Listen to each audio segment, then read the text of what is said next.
Adrian Thornhill, Pleased to meet you, mate. you've had a long drive up to see us. Yeah, from Hertfordshire, Yeah. near Hitchin. You've got a big TikTok account. That's how, I think Jem found you, didn't she? She did. She emailed me. She's been hunting messaged me. people down. Yeah. So anybody that's watching this, if you get a message from Jem, even though she's not got a big TikTok account herself, she is working with us. Because she gets a lot of people saying, oh, people don't believe me. I didn't believe her in the beginning either. So she contacted you. You've got an amazing TikTok channel. Thank you.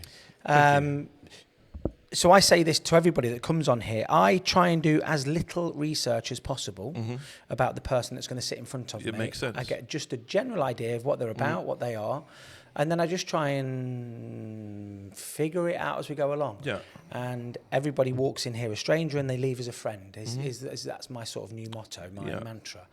But I've had a look at some of your stuff and it's amazing stuff. So Jen, just in a nutshell, tell us, what is it? What do you do? We take old stuff that belong to people and we turn it into different stuff or new stuff. It's all primarily around upcycling and recycling. So people will send us their first tip or their granddad's old coin collection, and we'll either melt it down, some of it, or turn it into a pendant. We fine cut, I'll show you. We do that to coins. That's a little gift. Oh, thank you.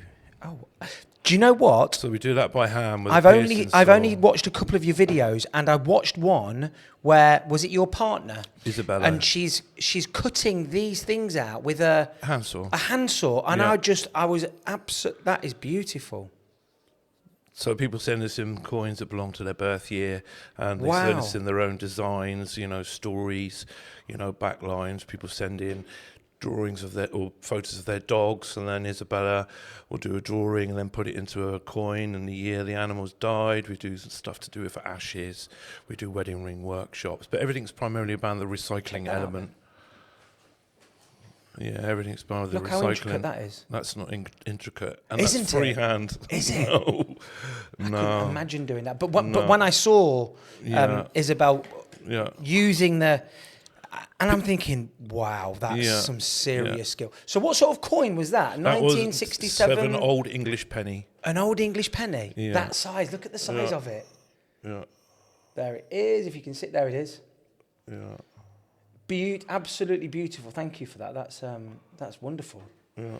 So somebody would send you in, because on some of the videos that I've seen you doing, there's like forks. So many people send us in old cutlery that belongs to Gran, or because everyone used to have silverware. You know, it has a value. It's making jewellery out of silverware has been around for a very, very, very long time. Yes. My mum was making cutlery jewellery when I was a child. It's when I made my first fork bangle when I was about 13, so it goes on from there. But the poor person in the old days would steal a spoon from the Lord's house, and they would take that silver and they would turn it into a ring, and this is where it it's been around a long time. So these rings that are on your hands now, they're all made by you? Yeah, absolutely. This is made from an old coin from 1977, silver coin. Wow. And you can still see the information, etching around the edge of where the coin would have been. So you've essentially turned that coin inside out. Absolutely, that's what I've done, yeah. That's what you've done? I do the same with medals for people. So I work a lot with veterans where they send me in their medals and I turn them into wedding rings for them.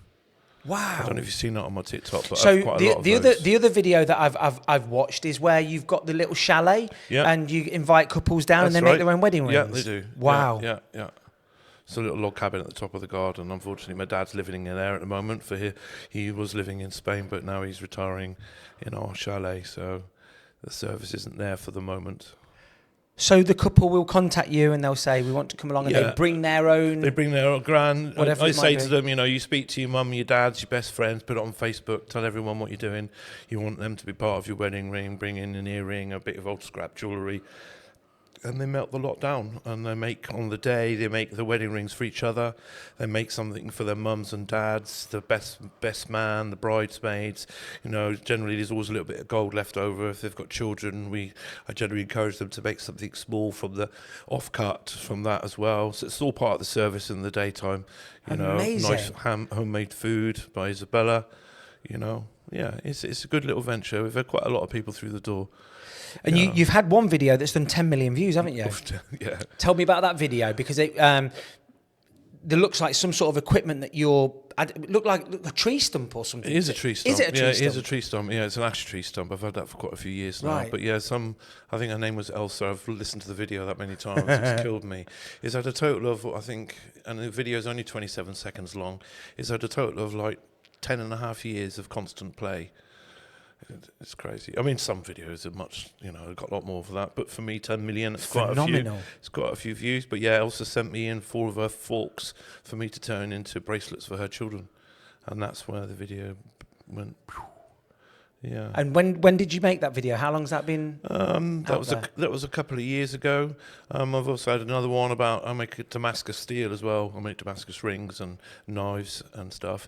And I had some Damascus, which is titanium folded. So Damascus steel is the way that they layer it? It's laminated, yeah. Yes. Laminated and then twisted and then restacked. Do they make swords out of it? They do, but initially there's been lots of types of laminated steel. I think the oldest ever known laminated metal is a German sword, which was from a long, long time. So when you say laminated, is that just one welded on top of the other, on top of the other, on top of the other? Right. Yeah. So laminated or welded steel, Damascus steel. I think the terminology of Damascus steel doesn't come from Damascus. I think it originates from Americas in the early 1900s when they used to make the guns look fancy. Yes. And it was just purely for that synthetic look, to look all twisted and spirally, and that's where they came up with the word Damascus. Because you often, I often see these knives that are Damascus steel, and they have this kind of wavy. That's right. Yeah. So organic type. You have one metal that's pure, and then you have one metal that has like 2%, 3% nickel in it, and then you laminate them together, fold them, stack them, twist them, fold them, stack them, and do whatever. And then afterwards, you put it in a ferric chloride dip, and the ferric chloride eats the weaker one of the two metals away slightly and blackens it, which makes the both stand out. The Chinese and the Japanese have folded metal many years ago as well. So it's been around a long time. Yeah. And in our chat before we started recording, you said you've been making this kind of jewellery since you were 13. On and off, yeah. But the business has been going for around about 18 years, 19 years. I'm not sure now. Yeah. But, I've always made gifts for people out of jewellery and stuff. So you're fairly creative. Yeah. Do you do anything else creative? You paint or sculptures? Bits of drawing. I like a lot of woodwork. The chalet you saw, Yeah. I made that. Me and Isabella, and all the decking and all that kind of stuff. I like a bit of woodwork. I must say I do cheat round the corner sometimes, but that's what you have to do sometimes. Course, but and music. I did a lot of music when I was younger. Yeah, playing guitar, singing. I was a street performer for many years. With the music? Yeah. So you play guitar, any other instruments? Yeah, the harmonica. Do you? Yeah. A bit of blues and that kind of thing. So you've always been that kind of creative spirit, entrepreneurial. I don't know so much about entrepreneurial, but yeah, definitely free. I've always looked after myself, really. Amazing. So you spoke to me about the music industry. Yeah. How's that? What was it like?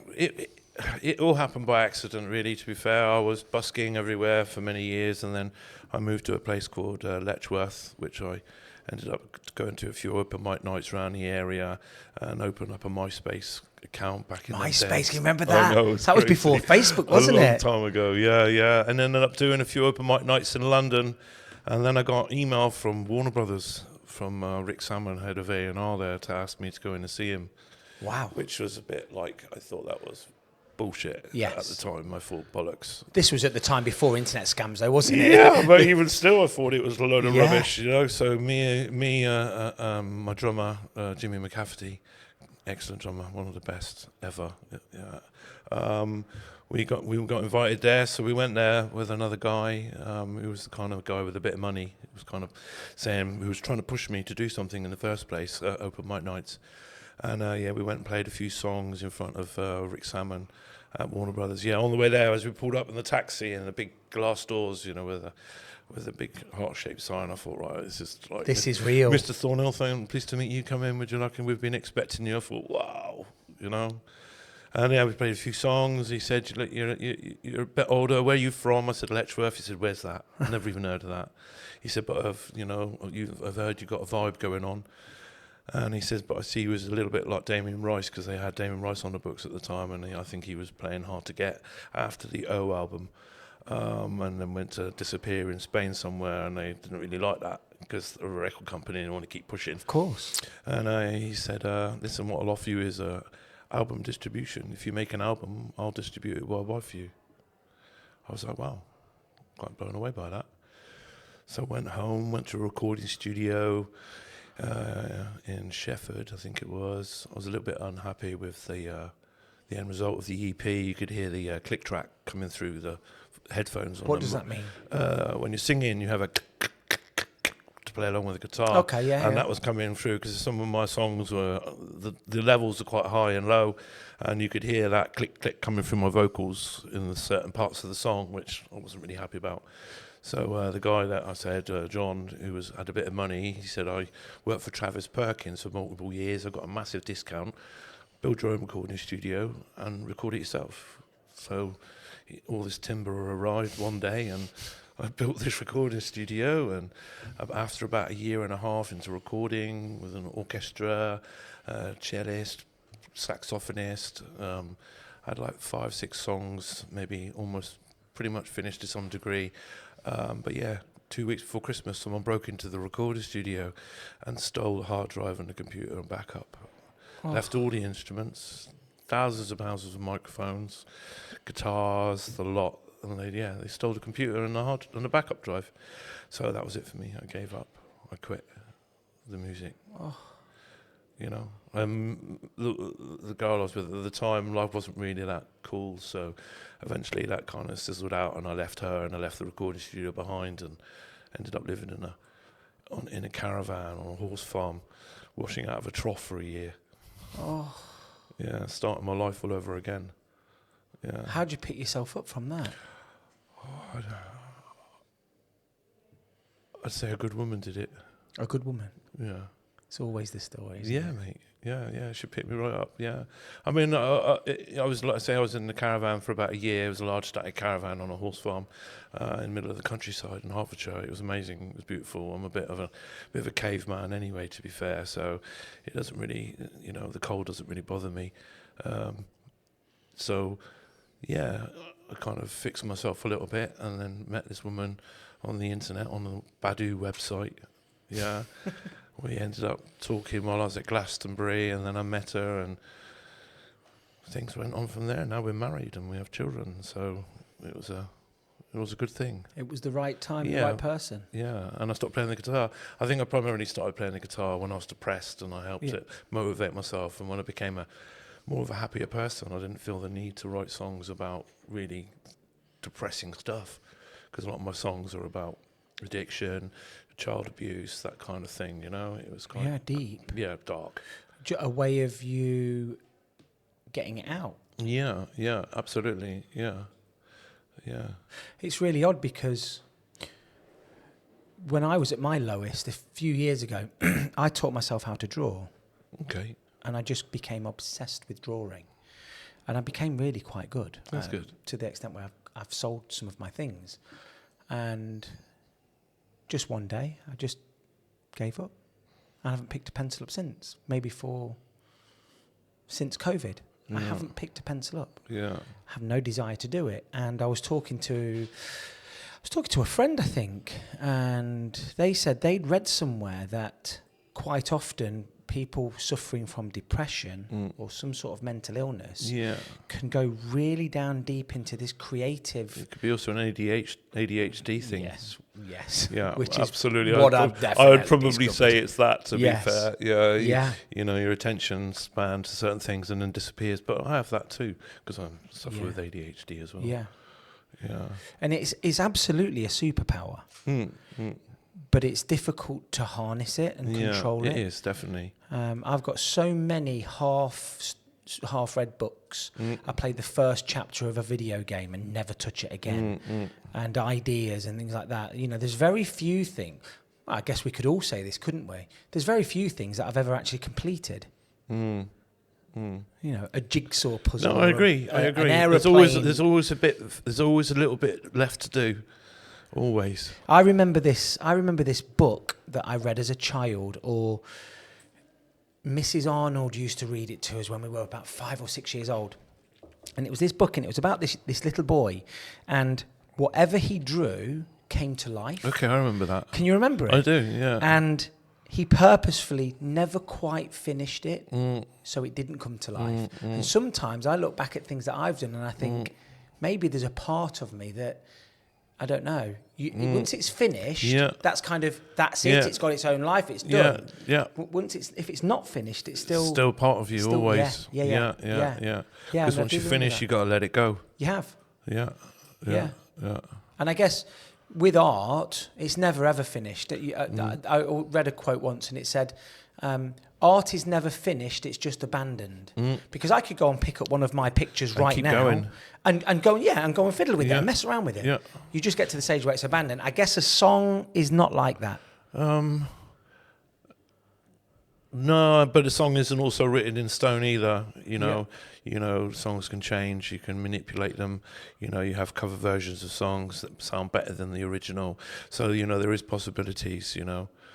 Especially when you listen to Pink Floyd. Their original versions to the versions now are slightly different, manipulated, changes pace.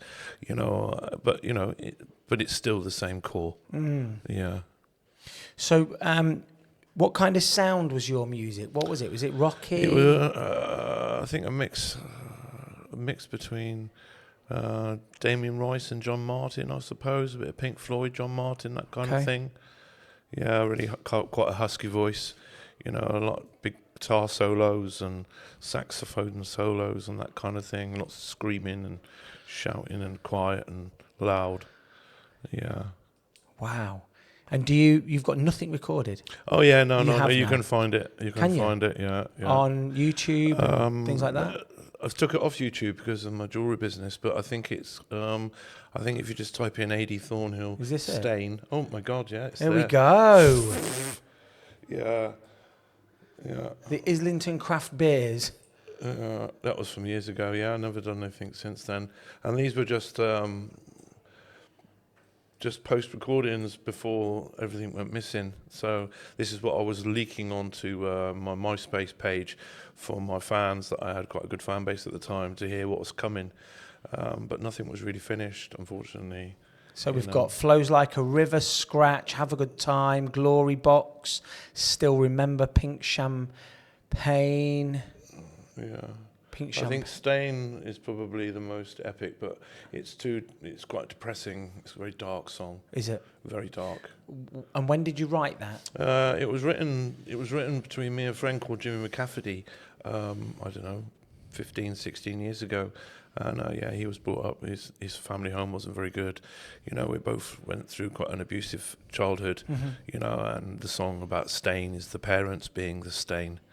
Right. And when I was recording and trying to make the song at the time, make the music to it, my daughter at the time I smelt smoking upstairs, and I went upstairs and found her smoking in her bedroom. She was only 13, and I took the cigarette off her, and I went downstairs. And as I went downstairs, she followed me down, screaming at me, shouting abuse about how much she needed that and everything else. And after doing the song, I thought maybe it might be quite good to put that in there as quite an intense, with the dog barking. And then I asked her if she minded me using that accidental recording of her being quite angry in the song, and needing her to add some more bits to it. So I got her into the recording studio when she was like 13 and a half, and asked her to add some bits and swear in front of me on purpose, without getting told off, if you know what I mean. Every teenager's dream.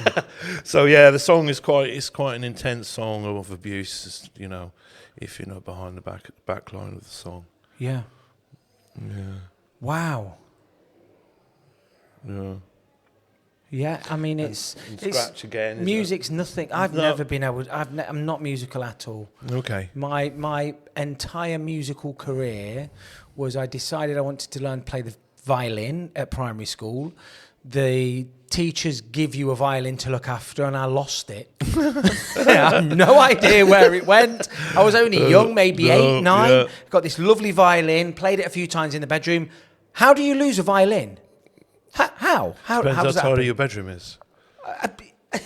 Yeah, so that was the start and end of my musical career, and it's similar vein.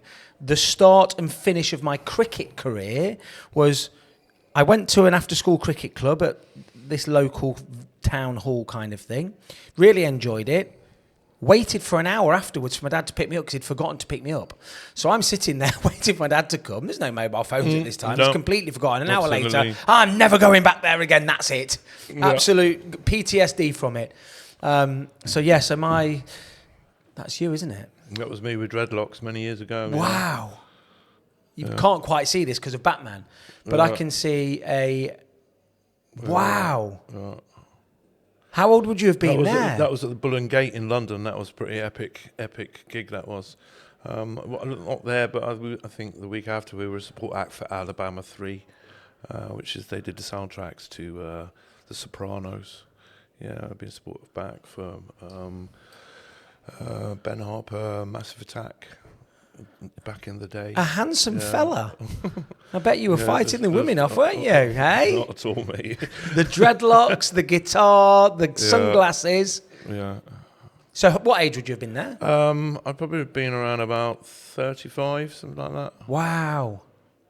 Have you got any video recordings or anything like that? Is there any video out there of you? Yeah. There is on YouTube, but I've not letting people see it, if you know what I'm saying. Yes, because obviously your jewelry business is now the same name. Yeah, absolutely. Yeah, so I don't want to cross it over, too much. So tell me about Glastonbury then, because you said that what have you done 10 times?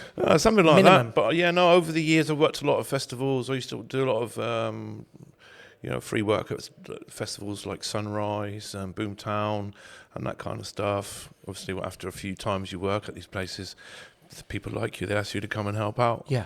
And I've done Glastonbury quite a lot. Broken in a few times, many years ago. Over the years, But the past 4 or 5 years, apart from COVID time, I've been there working at Shangri-La.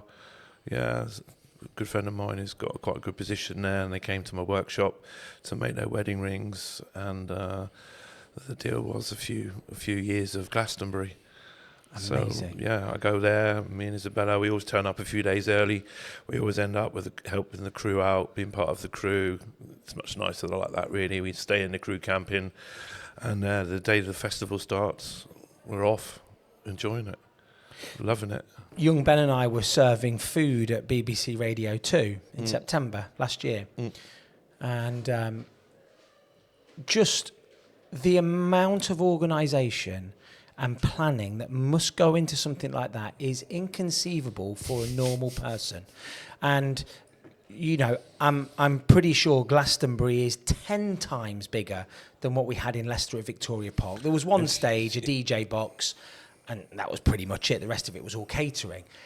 I can't get my head around how human beings can coordinate to such an extent to pull something like that off. It's a collective, you see, and the people have been doing it for years, and it's all segregated, so it's all different areas, and these people that work in all these different areas are doing the same thing as they did the year before, and they're setting up the same place. They might add different things to it, but generally across the line, the same parts of Glastonbury are the same.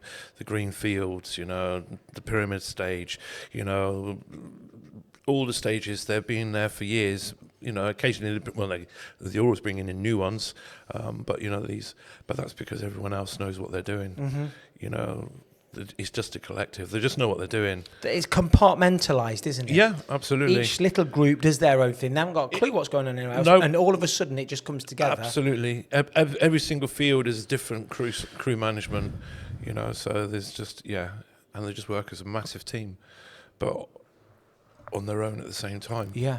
And is it as muddy as it looks like on the TV? So, no, because it hasn't rained in Glastonbury for at least 10 years now, really. Really? Yeah. You see, that's so weird, isn't it? Because the weather's perception changed. Of it The weather's changed. Yeah, the rain is a few weeks years on. In? Is it in July? July, yeah. And then the rainy season's moved on from that by a couple of weeks now. So it generally rains around the Boomtown time instead. So it's Boomtown that's wet. Yeah, do you know what? You're absolutely right, because I'm a tennis coach, tennis player, and I always remember Wimbledon being quite wet, and it was always the last 2 weeks of July. and they've moved it slightly back now. Well, it's like the snow. The snow doesn't come now really at Christmas. It comes now in February and March. Yeah. You know, it's all moving on. Yeah. You know, climate change. Have you had any snow where you are? We've not had Not any yet. up No, here yet. no, Nothing. not yet. Nothing at all. No, cold. I mean, you are -6 more down the south. other morning. Yeah, it was here. Oof. Unbelievable. Yeah, we really cold. just drove on the way back here. We drove and there's an area on the road that's being flooded for a number of weeks now. And obviously with these cold temperatures, as the cars are going past and they're spraying the water onto this hedge, It's all you've frozen. got this It's unbelievable crazy. looking scene. Looks Yeah. like something from Frozen, you Yeah. know, the kids film. But yeah, it's been extremely cold here, which is probably polar opposites to walking through Africa, Yeah. Yeah, absolutely. which you've done. Yeah, I've done a bit. Yeah, I went to Morocco when I was like 19 and a half, and Spain and all over Europe. Done a bit of travelling. Yeah, enjoyed that. Where's your favourite country? France. Really? Yeah, Wow. I love I think you're the France. first person that's ever said that. Yeah, no, I've had a lot of good experiences there, but I hated it for many years. Yes. I've been to France quite a lot of times. Whereabouts in France? I love Brittany. Yeah. Yeah, but you know, in the Dordogne, Saint-Cyprien, you know, Sarlat, that kind of area in the mountains, yeah, in the Pyrenees, love it there. Yeah. Yeah, it's amazing. It's the thing with these massive countries, they're so different from one point to another. It's almost like being in a different country, isn't it? Yeah. I mean, I was looking at something the other day and I couldn't get my head around it, and Ben will probably Google it and say, oh, it's not true. But I was looking at something, and apparently Texas is as big as Europe. Yeah, it's crazy, isn't it? Just the state of Texas. It was superimposed Yeah. over a map of Europe, and Yeah. it was bigger than Europe. Yeah, and then when you put America on top of Africa, It's then you tiny. open your eyes up even more, then, Yes. aren't you? Wow. Yeah, again, it's inconceivable to a... Yeah. Yeah, the little globe we have. So, in I our- mean, look at this. So that's Yeah. the size of Texas. So Yeah. it takes up a quarter of France, Yeah. half of Italy, all of Austria, the Czech Republic's all gone, most of Germany, and part of the Netherlands. It's crazy, isn't it? And that's just one state Yeah. Yeah. in America. Yeah. Yeah. Yeah. That's crazy. But yeah, you're right. And a lot of the time, Africa's not represented to scale on a map, is it? No, it's nothing. When not you even look close. at it, not even close. No, it's the globe we see as always as a child. The one my son has in his bedroom is not a true representation of how the planet really looks. No. It's making it pleasing for the eyes, because otherwise you wouldn't be able to even see England on it, because it would be so small. You know, it's just pleasing from the eye, and also I thought about this a lot when I was a child, because I heard it somewhere, and the only reason that the map is orientated the way that it is because the world was dominated and conquered by the UK and Europe. absolutely. But there's no reason why it shouldn't be that way or sideways or any difference. There is no up and there is no down. Absolutely. It's whoever's designed the map and conquered it. So yeah. I think there's also part of the fact that, like you've just said, those countries need to be represented in a slightly bigger fashion, because it's the ego, isn't it? But Yeah, like you're absolutely. right, you wouldn't even see the UK. No, you wouldn't even see it. I mean, insignificant. you know, it's just unbelievable. But then I also do get that the projection of a flat map onto a globe is it's not difficult. easy. No, it's not possible. Very No, difficult, absolutely, isn't it? it is. Yeah. But yeah, I mean, it's fascinating, and travelling's fascinating. Where else have you been around the world? I spent a lot of time. I've been to Poland quite a lot. My wife's Polish. Whereabouts in Poland is she from? She's in a place called You better not forget. Siedliska. Which is near to Krakow? It's near the Ukrainian border, is it? right down the very bottom there. Yeah. I've only been to Poland once. I took my daughter a few years ago and we went to Krakow and went and visited Auschwitz. Okay, that's a pretty terrible place, that. Have you been? I have indeed, mate. I had to. It is haunting. Unbelievable. So we did Auschwitz and then we did Birkenau. So the Auschwitz where you've got the... We did it the opposite way around. Did you? You did. Yeah, we did the big one first, Yeah. which just like, wow. You know, I was quite fortunate at the time. I managed to, by where the Inferno 2 had been blown up, there was an oak tree there. And I managed to pick up some acorns off the floor, and I brought them back and I cast them in silver and gave a couple to my Jewish friends. Did you? Yeah. From the oak tree. So the oak tree where at Birkenhow? Yeah, there's right next to the burner that's all collapsed. Yeah. Yes. There's a big oak tree there. And Yes. on the floor there were some acorns. Right at the very back. Yeah, that's it, exactly. So yeah, I picked some of them and would cast them in silver. So I put them in like a plaster Paris, burn them out in the kiln, and then pour recycled silver into them. And a couple of my close friends as a gift. Yeah. Amazing. Yeah. Shocking place. It's if you haven't been, you can't. Words can't describe the feeling that you get. You can describe happy and sad and excited. You can't describe this. No, you can't. It's death and torture and every bad part of human beings amplified. And and then Birkenau, and there's just like, I mean, I had a Polish translator who was walking around, and he was translating it in English, in Polish, to my wife and the other people. So I was in the wrong group, really. I should have been in an English-speaking group. Yeah. But the conviction, even my wife was translating, and there was an English group behind us, so I could kind of hear what he was saying too. Like, unbelievable. Like, such a shocking thing that happened there. You know. I mean, I was lucky enough. We had an English-speaking tour guide with us, and it's just, you can see she probably does this once a day, 5 days a week, and you can still see it takes its toll on her. This is what I'm saying about this Polish guy. Novel. He was in tears. Do you know what I mean? His energy and his conviction in the stories he was telling about the torture and everything. It was just like, I understood what he was saying, even though I don't speak proper fluent Polish. Did you go into the gas chamber? Yeah, mate. Yeah. Just 100,000 people a day. I mean, 100,000 people. So we have, so where I live, just up the road on the roundabout for Junction 23 on the M1 where you would have come off. You may have noticed a big tower that's been put there. And it's an incinerator. Okay. So it had to go through years and years of planning permission. But they're burning. I think they're essentially burning plastics and things. But they've got all of this technology in there. And every day you drive past and you see this chimney burning. And I say to my daughter quite regularly, this is what it would have been like for the people around Auschwitz. Yeah. On the daily would basis. Have been horrendous. Horrendous. Yeah. Just a normal part of life. Yeah. But just when you go into the room, that you can see the hair and the handbags and the glasses and the children's shoes. The children's shoes and the toys and just, the horrors.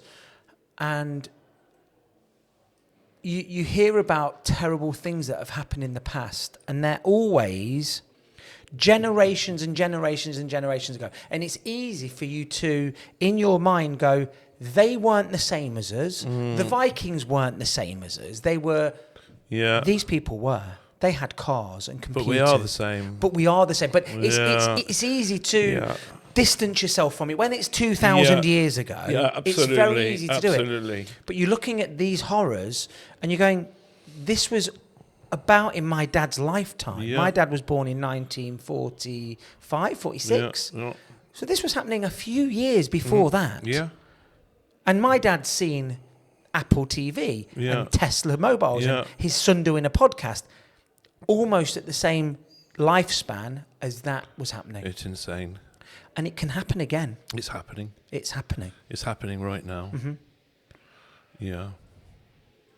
Yeah, it's happening right now. And people just close their eyes to it. But then people are scared to look at what's really going on in the world. It's easy to be an ostrich because otherwise you'd spend all day stressed, wouldn't you? Mm-hmm. You know. I was talking on the last podcast that I did with an Italian guy that's worked with gang members from America and rehabilitating them and things like that. And we were talking about most people. So my theory is, do you understand what an NPC is in a video game?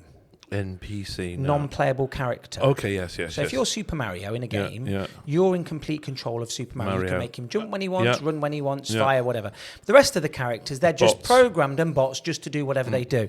And this generation of youth now, young Ben and that lot, they talk about people as being NPCs. Oh, he's an NPC, she's an NPC. And I think what they mean by that is their life is on complete autopilot. They do the same thing in the morning, they go to the same job, they have the same conversations. 99% of the thoughts that go through their head are the same as what were going through their head yesterday. Sheep. And then there are some people, so I think most people are probably 80% NPC and 20% free thinkers. Yeah. Because, as you were just saying, you couldn't survive if you didn't have these autopilot routines going on in your life. Absolutely. But some people can then start to think about different things and maybe I ought to do this and push myself out of my comfort zone. I think you can change that dynamic. And when people say that something like the Holocaust couldn't happen again, it absolutely could if enough people are on autopilot. And all they're worrying about is feeding their kids and doing their job, and their boss is giving them a bollocking at the end of the week because they've not answered their emails. It's easy then to just keep ploughing that route through the snow and not think about what's going on over there. Yeah, no, true. Yeah. And I think what happened in 2019... Absolutely true, mate. Again, release. Yeah, genocide is happening again, absolutely. Yeah, we were speaking earlier, my mum, a few weeks after having the COVID vaccine, she had Pfizer, she had a heart attack. I was at Glastonbury at the time. A few months on from that, I ended up having to go to Spain to care for my mum and my dad. Was she living in Spain at the time? They'd been living there for 16 years, yeah. So in the end, my mum, I ended up caring for her because in Spain they don't give welfare, they only give medical care. So 3 times a day I was visiting my mum in hospital. She ended up having pericarditis, myocarditis, flooded lungs, renal failure, heart arrhythmia, and the cardiac surgeon in Granada who put a window in my mum's heart. What does that mean? Because they had to keep draining my mum's heart on a daily basis because the fluid kept building up in there. They were taking almost like a litre a day from her heart, and they were worried about infection. So what they needed to do was have an open tap, basically, that they could turn on and off. Like a drain. A permanent drainage point. So, she ended up going there, and the surgeon said, I'm really sorry, this is the vaccine, the spike protein, it's a new thing, it's a global issue, they're just not talking about it. I mean, it had been mentioned to me a few times in the hospital before her, Clavira, that, this potentially could be vaccine induced because it was so close to her having a booster, etc. Had she had any history of heart conditions leading up to that? No. She was belly dancing, aqua swimming, and doing all this kind of stuff before. So was my dad. If you go to the website How Bad Is My Batch and you Google their batch, there's quite a lot of fatalities, and I can't even believe there's a website called that. Shocking. Yeah. I mean, I've we spoke briefly a little bit about it, and you brought the name up, and I've read his book. I've read the book that he wrote about the guy, and it was about the Fauci, the real Dr. Fauci. By RFK. Yeah. And it's stunning in its presentation of what appears to be facts. And the only reason that you think to yourself, this has to be factual, is because if it wasn't, the guy'd be in prison. Well, that's the thing, isn't it? RFK would be in prison for writing it, is what I'm saying. Yeah. No, I don't know. It is how you want to see it, The International COVID Board meeting met at the European Parliament only a few months ago and openly said COVID-19 was first found and isolated in 1965. Well, it's essentially just the cold, isn't it? It is the common cold, that's right. The common cold is a coronavirus. It is indeed, but this particular strain that they found and they realised that it was quite adverse to vaccines. So the first transatlantic swap between bioweapons or coronaviruses before manipulation was in 1967 between the United States of America and England, and then the first human trials were done on a vaccine back in the early 70s, and by 1990 they were injecting it into pigs and dogs to trial period, and then found out that the dogs were getting gastroenteritis, so their first vaccine was made in 1990. Can you believe that? The first spike protein vaccine was made in 1990. So the spike protein vaccine, this is an mRNA Yeah, I believe vaccine, so. is Yeah, it? yeah. Well, it's the spike protein that's causing the issue, isn't it, with human beings? You know, I'm not a scientist, so I don't really know. I just watched the board meeting and listened to a lot of doctors in Spain and listened to like people like Andrew Bridgen on the Parliament talking about unknown cause death up so much and cardiac problems all over the world, and in France they got the same thing, in Spain they got the same thing, because that's where my mum was. It is massive, it's huge, and the fact that there's no accountability for anyone, pharmaceutical-wise, when, it's crazy. I don't want to say too much because it can't really get aired on this TikTok because it's such a really dodgy conversation. Yeah. But this is, it's all about money. It is all about money. It is absolutely 100% all about money. Yeah. It is, and it has been for a long time, and I can't see there being a time when it won't be. Yeah. About money. For sure. And it's scary, but I think the message is getting out there to people. There are a lot of people that are awake. The problem that I have is there's so much nonsense that people then can start to believe they go on the back of everything, anything and everything, and before you know it, there's interdimensional beings interacting with the royal family and turning them into lizards and drinking adrenochrome and when actually you started off with a very, very feasible thesis of maybe if we look where the money is and where it's going, maybe that's not the direction that we should, so it's. We live in an age now where technology has allowed us to, at the touch of a fingertips, get as much information as we want. Yeah. But that is also, it's people that don't use critical thinking. Yeah. Can get lost. Get absolutely lost. Yeah.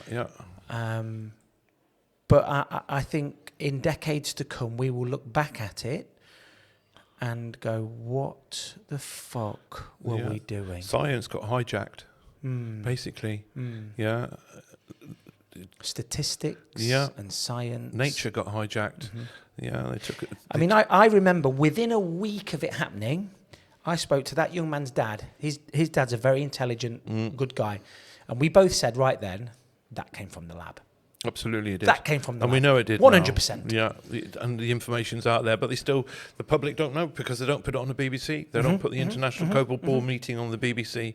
And these mainstream media pages just lie, give you disinformation, false information to scare people to death. Yeah, it's mind-blowing. So your mum passed away? She did, and my dad in now.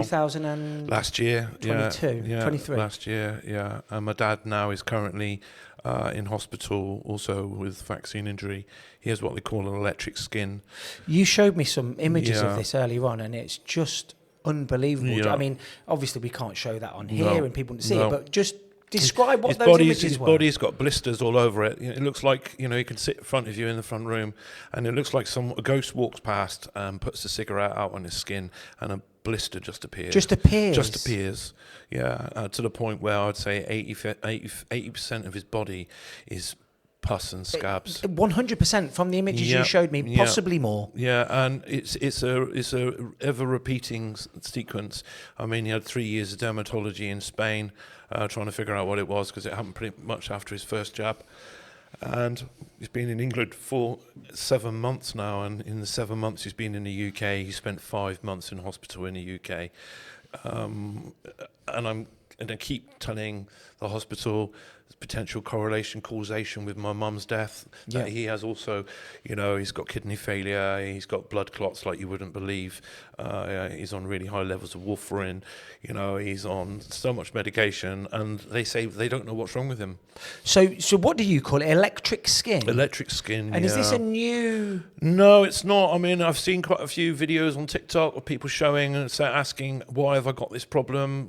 So this is where I think I've probably nailed it down to because I see it looks a bit like dermatitis, but it's not dermatitis because he doesn't have any allergies of any kind. They've done all the tests.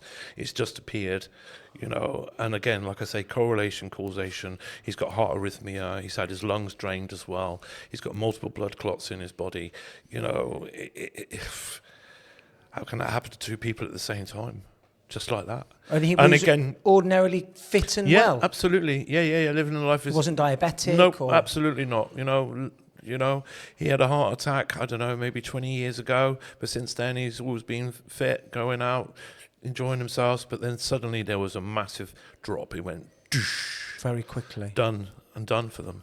Yeah, now, you know, he's in a care home at the moment for the next couple of weeks while he gets rehabilitated to come back home again and live with us. But, you know, it doesn't look good for him, you know. No. It doesn't look good at all, you know. Yeah, the hospital found cancer in him as well, which he didn't have 3 months ago when he got scanned. And when he got scanned in Spain, he didn't have it. But suddenly they found a lesion on his kidney the size of my fist. It's kind of shocking, really. Well, it is. And he doesn't even really know. Is it misdiagnosed? Did they miss it? Because he's been going to hospital so many times, how can it be misdiagnosed? But maybe it was, I don't know. I don't know. Okay, I don't know. I'm just a little bit sceptical, you know, especially when, you know, I have doctors talk to me, you know, and they act like they think they know what they're talking about concerning the vaccine and COVID jab and fatalities. And they say to me, I didn't even know it was an issue. And when they say that to me, you think to yourself, you're not seeing Andrew Bridge in the Houses of Parliament, you're not seeing the millions of people marching through Paris, through Barcelona, through London, or through Canada and America. People talk vaccine injury and unknown cause death. It's everywhere. But again, you know, people don't want to see, do they? But it comes back to what we were saying before. They're on that autopilot. Absolutely. They're reading the books that they're given. They're on the websites that they're allowed to be on. Absolutely. All governed by the pharmaceutical companies. You know, I've had a young doctor on the podcast a couple of times now, and he talks about they still use pagers in the NHS. So when a doctor, I don't know exactly what they use them for, but something's happened to somebody. They've got a case coming in. They get a bleep on their pager. They have to go to a phone, phone the number. So there's no prioritisation of this and the other. And this guy sat here. He's a 26, 27-year-old young lad that's grown up with the internet and apps. And he's like, this could be solved with one app. Yeah. One app. Yeah. It comes through. It's priority. This is who they are. Date of birth. Done. Yeah. So, and that's probably because everybody, that's the way it's always been done, and this is the way we're always going to do it. And we're just on this autopilot. And you expect these highly intelligent people that are at the top of their professions, the doctors and lawyers and all of this, to have this critical thinking capability. So. But a lot of the time they don't, because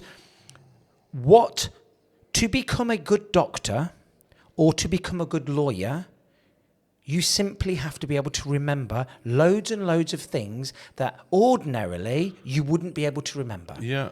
And then you regurgitate it. Yeah, absolutely. Yeah. You know, it's like I've said to both Jamie and I said this. With the advent of artificial intelligence, the AI can probably diagnose what's wrong with you far more accurately than a doctor can now. Yeah. But what you then need is that compassionate, loving soul who cares about people to be able to deliver the treatment or whatever it is. Yeah. And quite often, the people that are super intelligent in terms of being able to remember things are not always the kind, loving, caring people that and I think technology is going to bridge that gap. Yeah, I really do. Absolutely. But it's scary. It's scary. It really is scary. And yeah, we're going to look back for sure and go, what the hell happened here? Absolutely. I mean, there will be an uprising. Do you think people are just too lethargic? It depends how you see it. You know, we've got a few more years to go. We've got Oxford turning into one of these 15-minute cities. We've got the CBDCs coming in soon. People's autonomy being taken away from them. You know, there's a potential. You know that the powers that be are prepared for an uprising. But let's be realistic. If you're working in as a military, you'd be sympathetic to your grandma that's just died from something or other, or your brother's business that got closed down because of lockdown. It's very unlikely that these people are going to be prepared to jump in. I reckon they got something else prepared. You think? Yeah, I think so. Yeah, maybe they got a secret An army alien coming. invasion. Well, no, maybe a secret army coming in on dinghy somehow. I don't know. Being put up in hotels everywhere, being taken to Scampton RAF base, and I don't know. You just look at this and you just think, there's some serious stuff going on.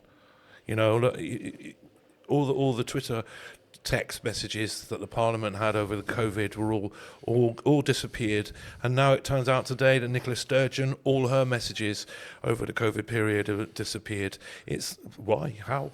Yet if I sell a T-shirt on Etsy and make £2, HMRC are down my throat, and everything I've ever done online is there. And absolutely, and also everything's backed up on the cloud unless they delete it from the cloud. Therefore, you got to go in and delete it all accidentally. You got to. If the powers that be make you unhappy, maybe that's their intention all along. You see the report with that guy from British Gas, is it, on £4.5 million profit. I mean, I don't blame him. If I was getting paid, I'd take it. But that's a ridiculous amount of money for someone to pay when everyone, poor families, can't even afford to heat their houses the way it is right now. I say this to people quite often because I'm not the world's biggest conspiracy theorist. I don't think human beings are capable of coordinating something global. But I do say to people this: what's the worst thing that you would do for £10? And people say, drink a glass of piss or something. Yeah, somebody might. Wow. But then I say to them, what's the worst thing you do for £1,000? Yeah. And all of a sudden, it shifts. Yeah. And they go, oh, maybe I'd eat a shit sandwich. And then you go to them, okay, what would you do for £100 million? Yeah. At what point does a human being's integrity come into... And I've sat here with some people that are fantastic people, and they all start off by saying, I would never do this. And then you go, what about £1 billion? What about £1 billion? Yeah, no, for sure. And there is definitely that. So a part of me doesn't want to believe that there is this set of puppet masters that have got this hidden agenda, and they are somehow able to coordinate scientists and geologists and hospitals and banks and all of it all at the same time without anything fucking up. Because we can hardly organise a piss up in a brewery, can we sometimes? No, I mean, don't know about that. A little bit of rain and the roads are closed, or this much snow and the airports are closed, and you're thinking, I don't know. Part of me doesn't want to believe that that's what's happening, but... Yeah. I mean, I was listening to your thing about adrenochrome the other day. Yeah. And when The Sound of Freedom came out in the UK, the morning of it coming out, because everything on TikTok, they were saying, it's been cancelled today because of the aircon's gone down in America. They felt like they weren't trying not to let people see it, not let people watch it. Yes. So on my TikTok page, I put up a video saying, I'm off to see Sound of Freedom tonight. Isabella seems to think it will go okay, but I have a funny feeling it will get cancelled. So that day, we're sitting in Nando's outside the cinema, and Isabella picked up the phone to check what seats we were on, and it said it had been cancelled. So I then videoed, which is on my TikTok page, videoed me walking into the cinema world, asking about the fact that it had been cancelled. And they said, yeah, it's been cancelled. I said, it's funny that I knew that it would be cancelled. And the woman said, or the guy first of all said, it's because of one thing. And then the woman management then came out and said it was to do with another reason. What were the reasons they gave behind it? One was because of the aircon, the other one was because of the projector. Yeah, so there were two different excuses, and she said she would give me a ticket to watch anything any other time if I wanted to. I said no, me and my wife want to watch this movie. Yes. When is it next going to be shown? And this was at 8:00 in the evening. And the following day, all shows at 8:00 in the evening have been taken away, and the only time you could watch it is at 3:00 in the afternoon, which is when parents take their children to school. We did go back and watch the movie. It was quite an eye-opener. I've watched it. And then, the guy starring in the movie, or not the guy, the real guy, I can't remember his name now, was then doing an interview on the Jordan Peterson show, talking about adrenochrome and the fact that he was working on a case in Africa where they were finding baby factories, where they were harvesting children there, and it was a case he was actually working on right then, and working with. And you just think to yourself, wow. And is this guy real? Is he fake? Is he lying about his job in that movie? Was it true? Is it not true? When you look at the globalist system and the mainstream BBC of hovering up Jimmy Savile and our Prince old pedo as well, and you got all of them, the paedophiles of Hollywood, it's huge, and again, people are bots. They just don't want to see it, And when I said to my friends, about The Sound of Freedom and what happened, it got cancelled and everything, they go, Ady, I don't even know what movie you're talking about. I'm like, wow. It grossed more money than loads of stuff. Yeah, there was at the something time. out at the same time, wasn't there? A Disney film or something like that. Two of us, and it absolutely smashed them. Yeah, even though they were pieces. closing as many cinemas as they possibly could to not show too much. I mean, it is a harrowing movie. Ooh. It is a harrowing movie. It's amazing how he did what he did. If it's real, but it's still a movie. Yeah. And I say this to people all the time. They'll say something to me, and I say, "Look, it's TikTok." Well, it wasn't TikTok for me. It was reality. I went to the cinema, and they told me it was closed. Yeah. And that morning, I made a video saying, "I bet it's not going to happen today." But what I mean is, in terms of sometimes you'll say something on TikTok that's slightly dramatic and to gain a view, and equally all movies are going to have absolutely that. But then when you listen to the true recording of the guy talking and doing his interview with Jordan Peterson, you just think, wow. A lot of people don't like Jordan Peterson. Me personally, I think he's quite an amazing guy. One of the greatest minds absolutely. At the moment. Yeah. And Garbo as well, another guy. Yes. Yeah, amazing, just like to my bones. Yep. Because, he talks a lot about what I've been through, childhood trauma, addiction. The guy that was on the other day spoke highly of him. He's got a book out called... I haven't read it yet. Yeah. I was going on about this book that is just something like The 4 Reasons something like that, something along those lines. But very much into his trauma and all of those types of things. But I say this to a lot of people. Anything that you can think of, somebody's done it. Absolutely. Whether it's terrible or good or bad. There are horrendous things that are going on in the world as we speak. As we speak. What's going on in Ukraine? Does that mean that there is a secret elite cabal of people that are torturing young people and drinking their blood? Well, the answer I don't know. You don't. It doesn't matter whether you know or you don't know. It doesn't matter. But there's a possibility. There's a possibility. Yeah. There's a possibility. Is there a possibility that you would genetically modify something from nature and then release it into the public, and then kill lots of people? There's a possibility. Yes.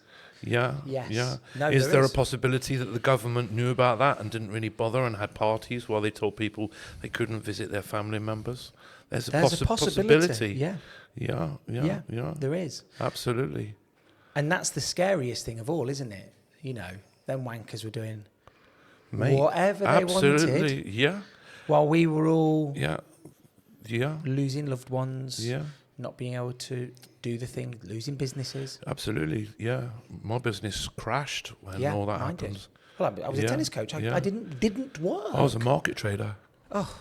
Spitalfield, central London. Were you? Yeah. What, in the one right in the indoor one? Yeah, I was there for about 12 years. Yeah. That's an amazing place, isn't it? Yeah. Steeped in history. Absolutely. I love it there. Yeah. But no, you're right. It was a piss take on a global scale. But all countries did the same, didn't they? They all followed suit. This is where you'll say to me, I can't believe there's an elite that controlled everything. If it were, they all did the same the Canadian roadmap. I don't know if you heard about a document that was leaked potentially, prior to lockdown 2, where it went through the protocols of what I'll send it to you later, protocols of how things are going to run for the next 2 to 3 years, up until now and a bit further on. And since that, which I first heard, a couple of years ago, everything so far has come true in it. And you just think to yourself, they know. And I always But like for what to play reason? devil's advocate. But Go on, is that roadmap not something that's put in place for any potential yes. things? Because something definitely happened. So a lot of my friends, when I sent it to them, the Canadian roadmap, full down, they said, Ady, you're mad. This isn't true. The vaccine's a good thing. The vaccine's this, Ady. If you don't get vaccinated, I'm not coming to see you. You're going to pass the disease on. My best man at my wedding, who blessed me at our wedding, wouldn't come and see me because I wasn't vaccinated. And a lot of people had an issue with that in the beginning. My daughter is one of the only children in her class that's not vaccinated for COVID-19. Okay. Where we now, no one's getting vaccinated for COVID-19, but people are being harmed from the vaccine, but even still with all the data, my friends that were quite angry because I was the unvaccinated, even though the information's come out and I've sent them interviews in the International COVID Board meeting and stuff, they still can't say, oh, I was wrong, But I asked them, are you having your next jab? Are you having your next one? No, there isn't any. Yeah, there isn't any now. I was listening to something yesterday. It was on the news, on the radio, Radio 5 Live, I think it was. And in 2002, the UK had eradicated measles. There was no more measles. We are now in the grips of a humanitarian crisis in this country. And now they say get jabbed. The confidence is gone. But the reason why it's back is because people stopped getting vaccinated for it. Yeah.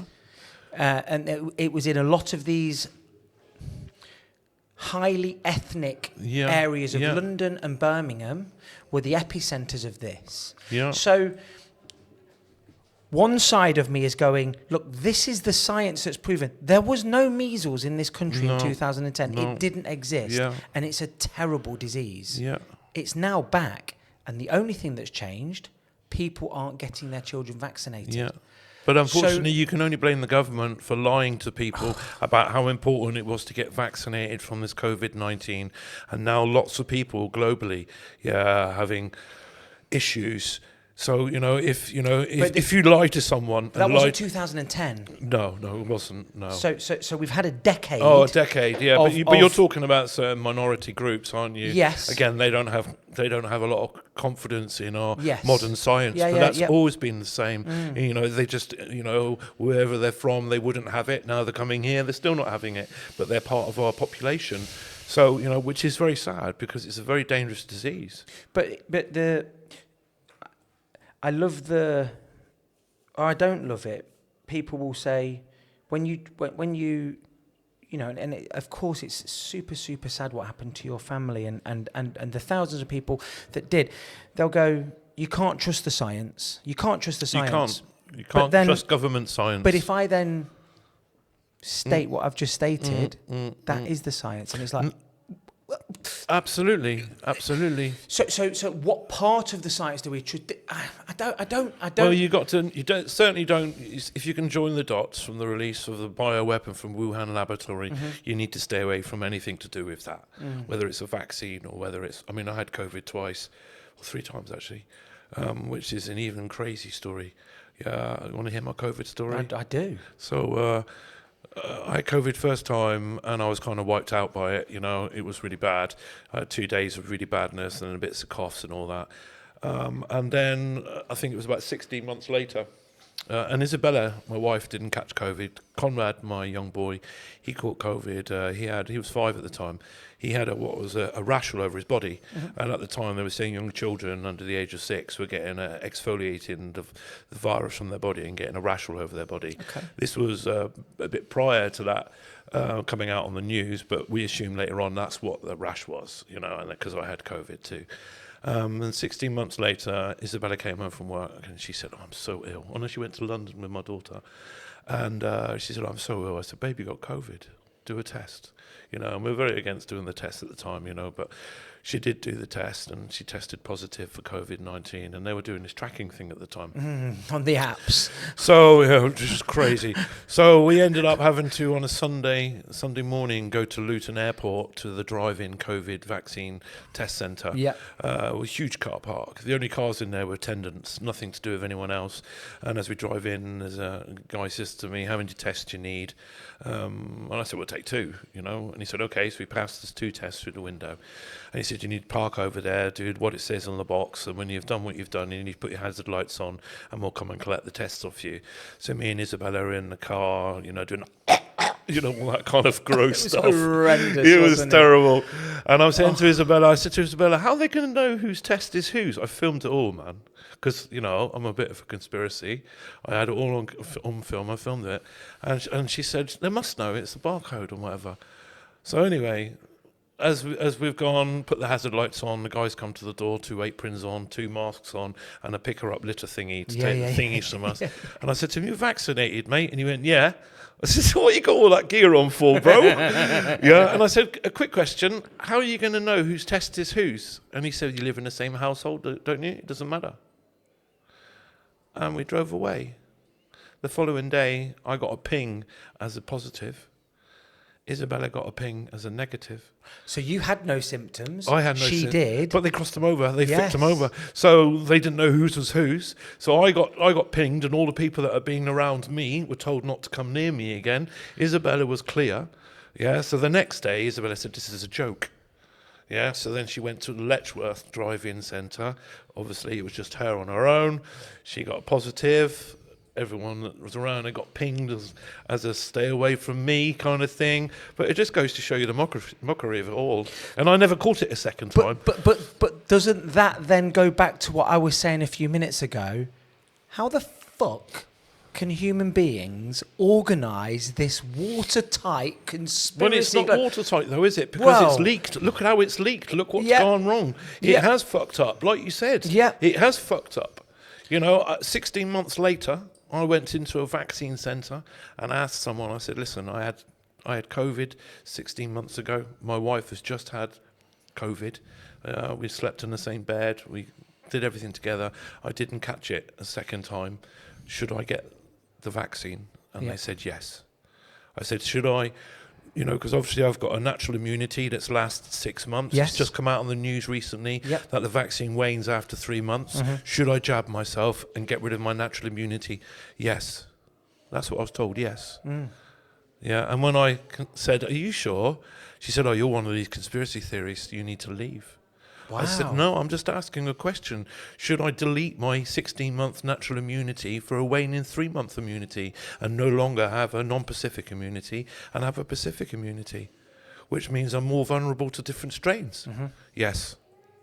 Shocking.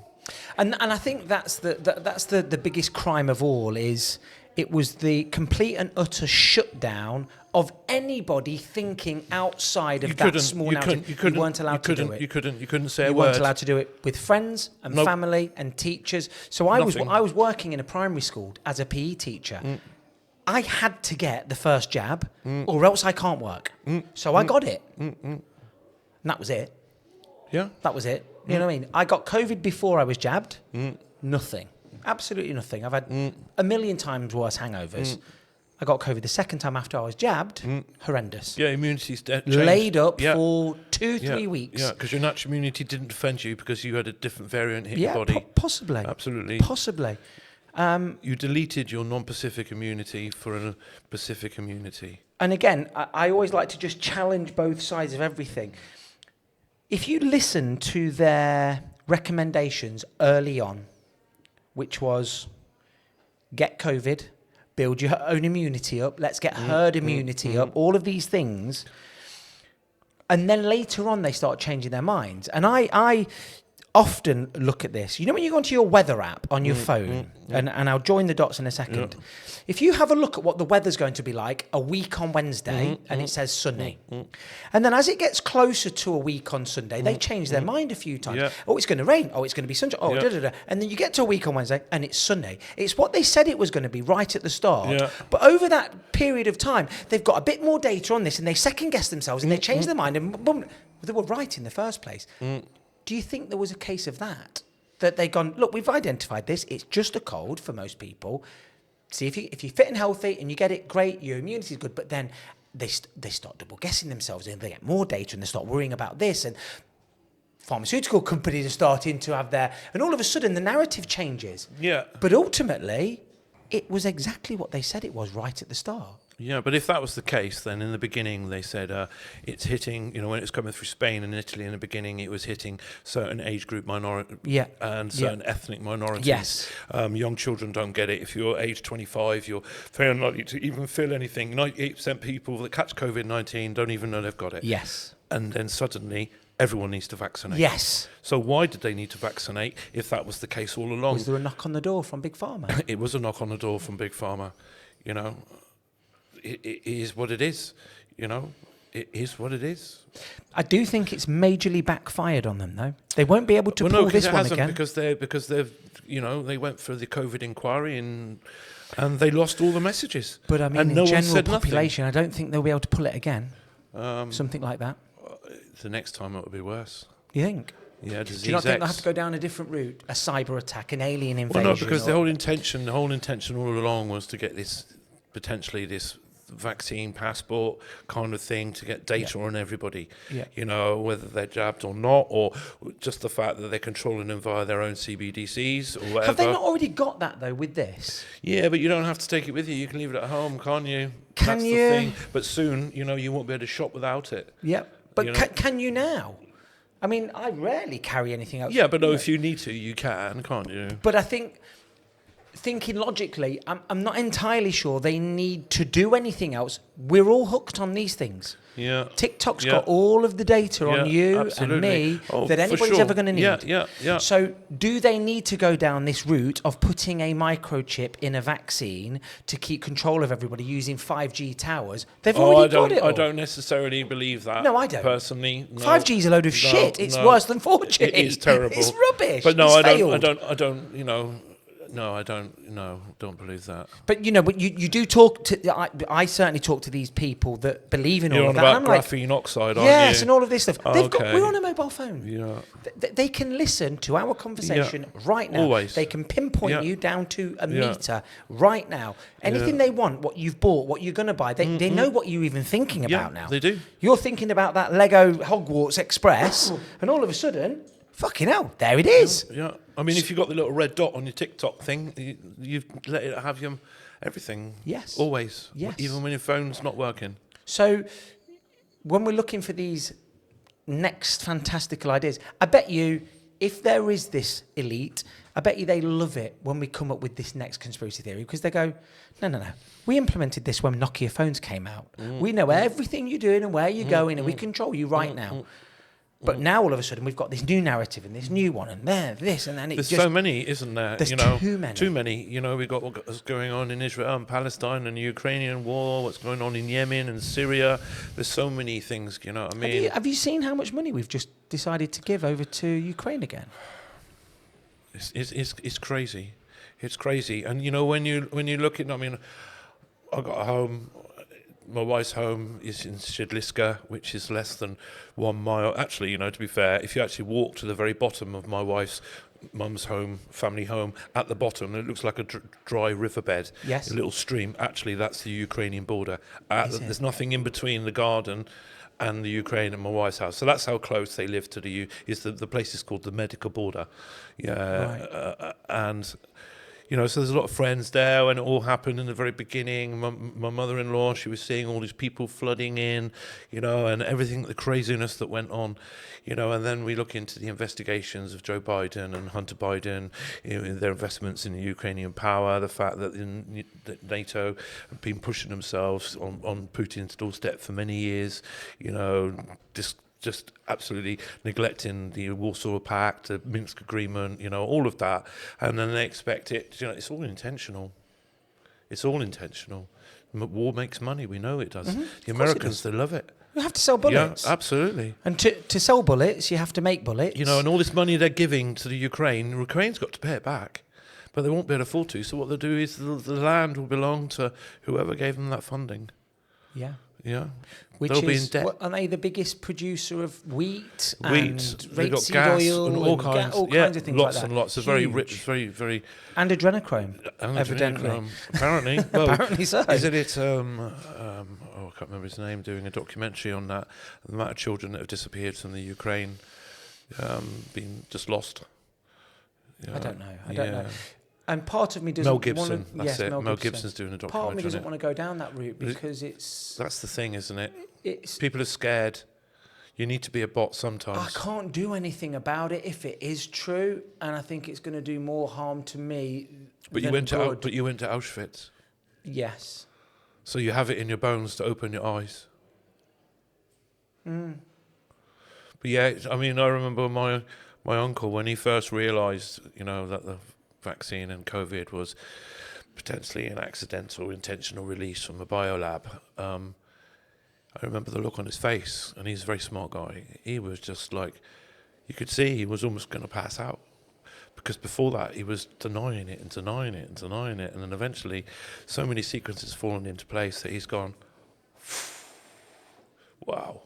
I wonder why we do that as humans, because it's not just... It's a natural defence mechanism, it is, isn't it? Even as child, you pretend it 100%. doesn't happen, I remember my father being aggressive and violent. I would pretend and try to have a good time, even though I knew it was bad. Sweep it and under the carpet. And we take it with us. Yeah. And I suppose, it depends who you are as a human being. Maybe it's easier if you've never suffered trauma too much to be able to sweep it under the carpet. But if you're broken, I suppose, you can let things in to be able to see what's really going on a little bit, maybe. Maybe. Yeah. So you went through some shit as a youngster, didn't you? Yeah, I had a bit of a shitty... It was a bit fucked up. Yeah. To be fair, yeah, I had a very abusive father, very violent. I left home at 13. You left home at 13? Yeah, left home at 13, went to school one day with a black eye. My psychologist told me at school, my geography teacher said, I wouldn't go home if I was you. And I smuggled myself on a bus and went to London and lived on the streets in London. And then my mum found me because, I got found by the police, to be fair. I went and stayed with my mum. Things were a bit crazy there because we were, she didn't really have anywhere to stay. She was living with her husband or boyfriend at the time. Mm-hmm. And so we had to go in a hostel. That was quite a weird thing, it was pretty shitty. What was it like living on the streets? To be fair, when I was very young, when I lived on the streets, I was quite fortunate. I found an abandoned building quite quickly when I got into London and Hackney area. And funnily enough, I was staring out the window of this squat I was in, and there was no one else in there. And I saw the kids going to school, and unbeknown to me, one of the kids had clocked me in the building. And on the way home from school, they investigated. And then they found me up there, and the following day they brought me some sandwiches and some clothes. And I think 3 or 4 days after that, one of the kids told their mum that they're taking food to the kid that lives in the abandoned house. And then they called the police, and the police came and found me, and then took me back to Devon. That was quite... How long were you gone for? About 15, 16 days. It wasn't a long time, but at 13 and a half, it was quite, terrifying. Yeah, absolutely. Yeah. And that's left a massive impression on you. It got to have done, hasn't it? Yeah, I think I took up until my mid-20s before I stopped blaming my dad for the way I was as a human being. It was quite a dark place. I had addiction to multiple substances throughout my life. Well, not throughout my life, many years ago, but for a while, until I repaired myself as a human being, they say, childhood trauma is the first lead to addiction of some form, Did you use the substances as a way to numb the thoughts and the memories you had, or Yeah, absolutely. To repress everything, for sure. Yeah.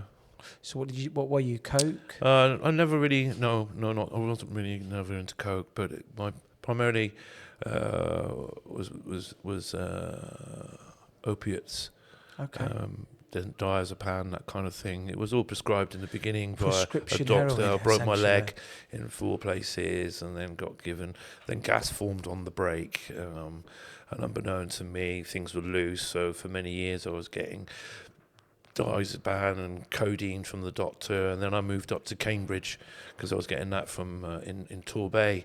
That was quite a big drug problem in Torbay, and the doctor was quite happy to give me codeine and diazepam for my leg because it was quite messed up, to be fair. And then when I moved up to Cambridge, the GP up there said, "No, we don't give drugs like that up here. Yeah, you need to find them somewhere else. Yeah, we don't do that." And I was already on quite a large amount. It didn't take me long to find it on the street, I was a busker at the time.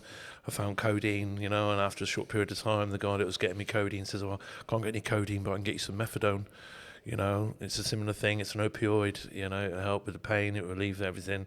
And I hadn't really clued up on that, and that was it. Then I was in the methadone world.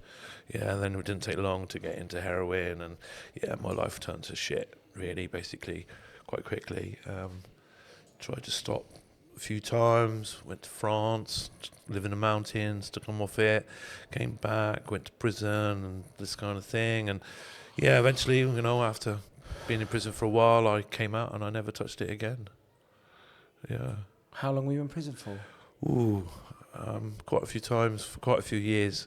Yeah, I think my largest sentence was 46 months. Was that the gold heist? No, not the gold heist. No, that was someone different. No, that was 2 years for that one. 2 years for the gold heist? Yeah. So some guy from Which Bolivia. you were doing Robin Hood. You were Robin Hood, weren't you? Well, the guy was smuggling gold from Bolivia. He was a gold merchant, and I knew he was smuggling it in because I had inside information. So I thought I'd go in and take some. Was it like gold bullion? It was gold dust. Was it? It was dust. Oh, dust. It was dust. It was bags of dust. I just really wanted it to be. There was an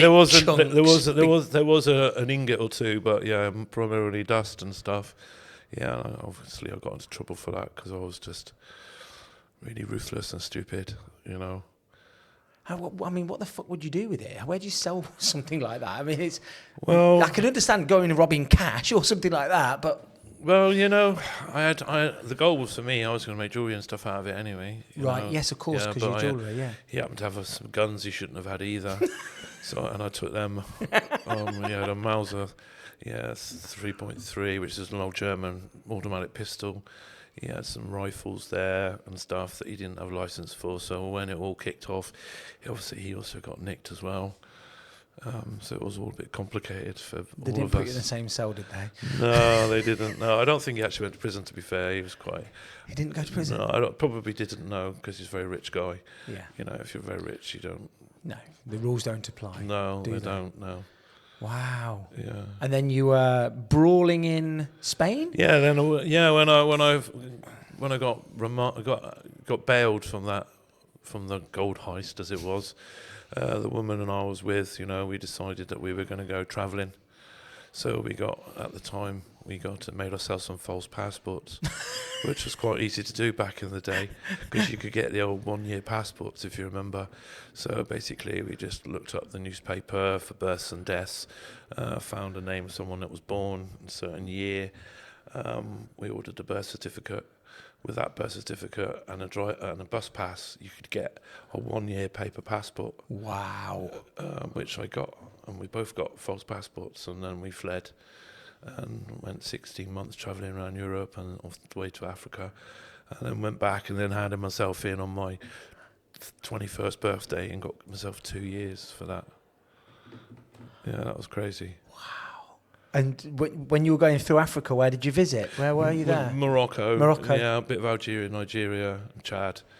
Yeah, and then flew back from Egypt. Yeah, it was quite an interesting adventure. But I bet it was. Quite had hairy moments. It had hairy moments because, in a sense, I was on the run. Yes. So in my mindset, I was quite formidable to myself, and, I was pushing the boundaries everywhere I went.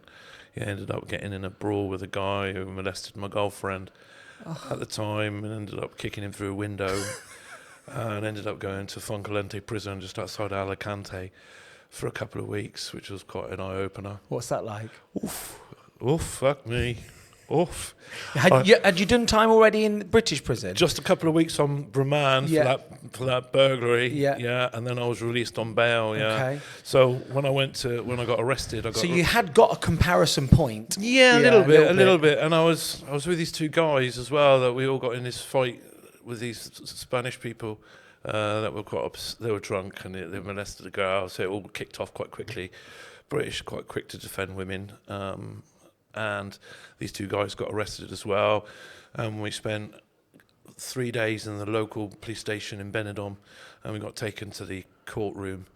And the judge said 3 days imprisonment, which I figured is 3 days imprisonment. So we thought, right, we've already done 3 days in the local police station in Benidorm.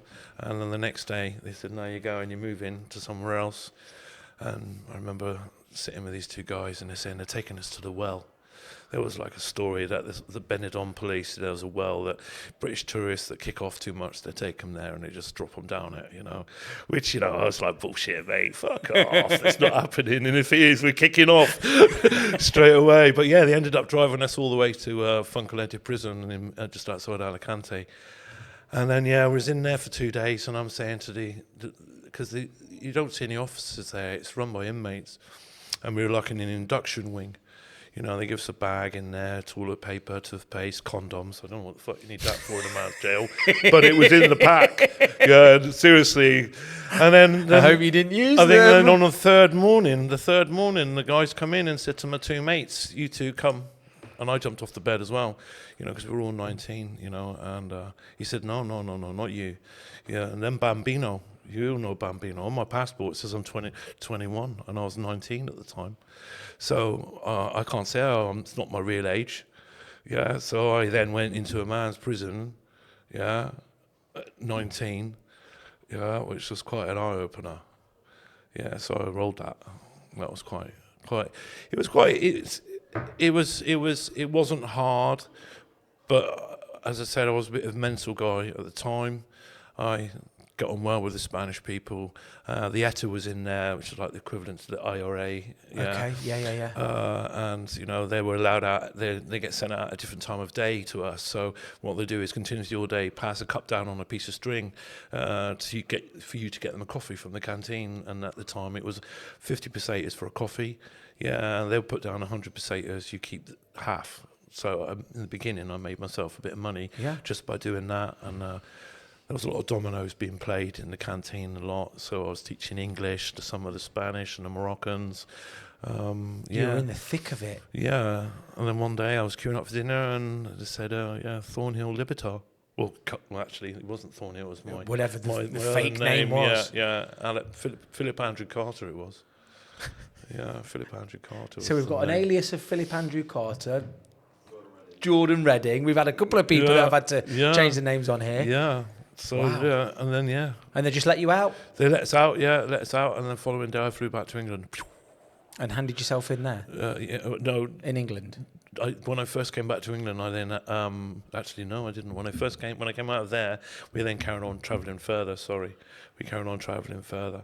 And then when I came back on my 21st, but before my your real 21st birthday. So in I think it was in like a December time, me and my partner at the time came back, and we hid in bed and breakfasts in Plymouth.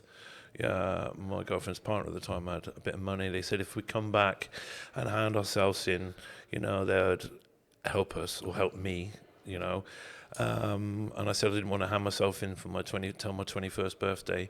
And they said, okay, we'll cover bed and breakfast for the next couple of months until your birthday, but as long as you hand yourself in, because they wanted their daughter back, really. Of course they felt like I hijacked her. Sure. Which we fed off each other, to be fair. We were both as mad as each other. So True we did. love. Crazy love. They called us Bonnie and Clyde in the newspapers at the time. It was crazy. And handed myself in, and then went to Exeter, and then to China's Wood, and then got out. which was a breeze compared to the Spanish prison. Oh yeah. Channings Wood was okay. You weren't selling coffee to gang members in No, I was Exeter working prison, in were Con you? Air radio station then. Yeah, it was a good job. So you were the host? No, I was doing interviews with the governor and other people, and I was organising, because I was a musician. I was doing like kind of like an open mic, so other inmates that played guitar or instruments, they would come to the recording studio where we do all the recordings with Cool Edit Pro, and we would record their song, and then we would put that into the show, and the show would be looped over lunchtime every day, and every 3 or 4 days it would get changed to the next show. So it wasn't a show every day, but because obviously it's limited time as an inmate in a recording studio. Yeah. And what was that? Was that just piped into inmates? In the local, no, you could listen to the local area. Could you? Yeah, it's about a 4 or 5 mile radius around the prison. You could. And it was actually called Con Air? Con Air, yeah. That's amazing. And was that before the film Con Air? Can you remember the film Con Air no, with Nicolas Cage in it? I think so, yeah. It was definitely before that, yeah. He won't be watching. He won't be watching this, but yeah. I've got a friend, one of my best friends, and he did some time in prison when he was younger, for selling wacky backy. And when he came out, he was like, I can't be doing this anymore. So he set up an air conditioning unit business, and we said, you need to call it Ex-Con Air. Ex-Con Air, yeah. And he never did it, No. but you know he is, don't you? You know. But yeah, wow, Con Air. So that then leads you up to, what, 23, 24? Yeah, 24, something like that. Yeah. Come out, yeah, just get on with life, I suppose. Did a lot of festivals, travelling, playing music, street entertainment, you know. And then my bike accident happened, and then my world into addiction happened. Then, yeah. And that's where you broke your leg. Yeah. Motorbike, was it? Motorbike. Yeah. I've been travelling I went travelling to the Pyrenees with my mate, and then came back to England. We were travelling for about 4 months or so, and then came back to England and went to see my girlfriend, who was like 20 miles away. And I was coming to a roundabout, pulled out to the outside lane to come back all but on myself, and there was a brick in the middle of the motorway, and I hit that. Fuck. And I was on a Virago 750 at the time, so it was quite big.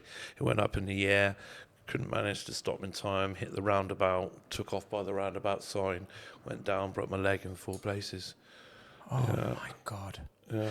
And can you remember all of that? Because a lot of people, when they have these types of accidents, they kind of the brain just shuts down. I remember the prior bit. As soon as I hit the road sign, yeah, I don't remember anything. And then I remember waking up. in the middle of the roundabout, and I had some hash in my pocket. And I remember the guy ran across the road. And I said, the ambulance is coming, the police will be here. I've got some hash here. And he says, I'll stash it in your bag for you. Yeah. How incredible is the human mind? And I was only literally, I don't know, maybe 6 minutes from my girlfriend's house, and they had a farm. Because the fuckers would have definitely done you for it, wouldn't they? 100%. Yeah, but I managed to call my girlfriend, and my girlfriend's dad came almost immediately with a truck, took my bike away. Ambulance came, took me to hospital, so there was nothing, because no one was injured in anything. I believe the council wanted me to pay for the road sign that my head had made. Yeah, I dented it with my visor on my face. Yeah. Wow. Yeah. Lucky to be alive. Yeah, and that was a close one. I saw a video 2 days ago, and it said something like, "This is why you should always wear the correct equipment." I did have equipment on. Yeah. You did. Have you seen this video? No. No. So this motorcyclist he's pulling out around a lorry or something, and something hits him, and the lorry's moving, and he falls, and his head goes underneath the wheel of the lorry, and the lorry's like putting its brakes on, and it's crushed the helmet, and he's just slipped out of the helmet and got off. Yeah, I think I've seen that. Actually. Unbelievable. I mean, I had to watch it 2 or 3 times. I'm thinking, this is fake, surely. Yeah, I mean, to be fair, my shoey helmet, if I hadn't been wearing an expensive helmet when I hit that sign, I'd be in trouble. Yeah. Yeah. Do you have your leathers and stuff like that on? I had all that gear on, yeah. Because I see these youngsters going around in the summer, shorts and T-shirt, crazy. just a helmet. My uncle does that. He drives in just T-shirt and shorts sometimes, and he's got fast plastic. And I say to him, why? He said he just loves the feeling. Yeah, I get it. Yeah, but it takes absolutely. 2.4 seconds to go from nothing to bone. Yeah. As you're sliding on that gravel absolutely. surface. And there's no, oof. I mean, I've seen my friend's fallen off of a moped in Ibiza many years ago. We would have been late teens, early 20. And, on a moped, he's fallen off and his leg was a mess. Yeah. Couldn't have been doing any more than 15, 20 miles an hour. Yeah. So you're just thinking, you see these guys and girls hurtling around. Crazy. Are you still into motorbikes now? Not really, no. I'd like to get another one at some point when my boy's bigger, because my uncle keeps asking me to get one. I'd like to top up my licence to have all categories. So there's different levels of licences? Well, no, because I have my truck licence, a Class 1, a Class 2 and all that kind of stuff. Yeah. It'd be nice to have a full bike licence on that. Yeah. Yeah, because when and I was pilot licence, why not? When I was riding the bike when I had my accident, I didn't actually, because back in the day... Didn't have a licence, of course you didn't didn't. need Of a course you licence. didn't. He's a bank robbing, gold bullion, methadone, rock band singing. Why would you didn't need them back then. That? No. So you're a car man then? Are you into your cars? What's your vice now? What's my What are you vice into? now? What do you spend your money on? My family at the moment. I just recently bought myself an old horse box at Ipha Williams. I'm going to convert into a food stall. Yeah, which is again on my. That's what we did this time last year. Yeah, so I've got one of those. We're going to sell Polish food, hopefully. Nice. At Glastonbury. What is Polish food? Potatoey stuff. What's that? Primarily pierogi. Pierogi, yes. Pierogi. Oh, it's amazing. Beautiful. Yeah, you got to have Maggie's with it. Yeah. What's that? It's like a seasoning, looks like soy sauce, but not quite. Okay. And something called smetana, which is a bit like fromage, like yogurt. Kind of yogurt. Yeah, that kind of stuff. Yeah. Yeah, lovely. Yeah, so that's the little thing. So like some Polish my street ponds, food. I like my ponds. You got a pond with loads of fish in. I've got some sturgeon, large sturgeon, some large carp. You got it's not a pond, that's a lake. It's quite big. Yeah, Sturgeon, it's bigger than this room. Yeah.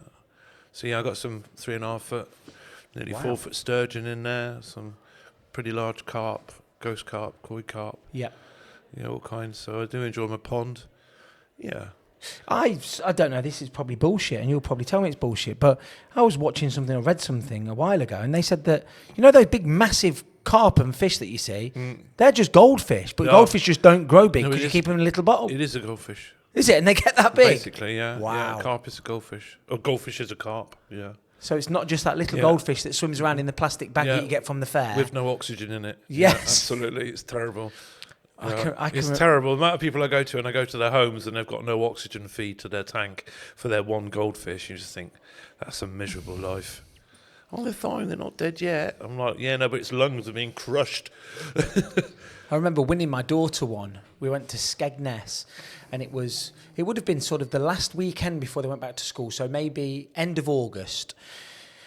And she really wanted this goldfish, so we won it. It's one of them where you basically win it anyway. You've basically paid for the goldfish, and she looked after it and kept it clean in the bowl and changed the water. And on her birthday, which was the 10th of October, we were changing the water, and I've got it in my hand, and it's just jumped out of my hand and landed on the kitchen floor. Daddy's killed my goldfish. Oh, that was it. Ruined her birthday. No. She didn't want to go out after that. I bet she didn't. Oh my God, just this, and she looked after it lovely. Yeah.